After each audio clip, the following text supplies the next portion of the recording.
이 녹음의 당사자였던 명태균 씨도 본인이 뒤에 이야기한 부분들이 잘렸다라고 지금 주장을 하고 있는 것인데요. 예. 만약에 이것이 어떠한 법정에 제출이 됐을 때는 이 녹음 자체가 명태균 씨와 윤석열 대통령 간의 대화의 녹음을 제3자가 다시 녹음을 한 것이거든요. 그렇다면은 이것은 통신비밀보호법의 위반의 소지가 있습니다. 그러면 거기에 대해서 만약에 제대로 된 증거로서의 증거 능력을 가지려면 명태균 씨가 인정을 한다거나 그 윤석열 대통령이 인정을 한다거나 이런 부분이 있어야 되는데 지금 당사자들도 그렇게 생각하고 있지 않은 것으로 보이는데요. 근데 이것이 지금 어떠한 그 윤석열 대통령의 탄핵으로 가기 위한 중대한 헌법과 법률의 위반이다. 지금 그러한 이야기를 민주당에서는 하고 싶은 것으로 보입니다.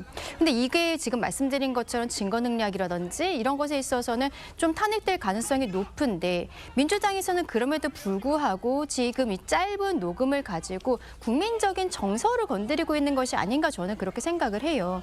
지금 저 내용을 봤을 때도 대통령께서 대통령 당선인의 신분이었던 것도 있지만 어떤 의견 개진의 수준이었던 것이죠. 저기에 있어서 말하는 내용이 내가 윤상현한테 얘기해놨으니까 기다리고 있으면 된다. 이 정도 수준이 아니지 않습니까? 무슨 이야기를 만약에 했다 하더라도 당에서 지금 그 이야기를 들어주지 않고 있다라는 이야기를 하고 있는 것이거든요. 그럼 이것은 단순한 의견 개진이지 어떤 공천 개입이라고까지 볼 수 있는 상황도 아닙니다.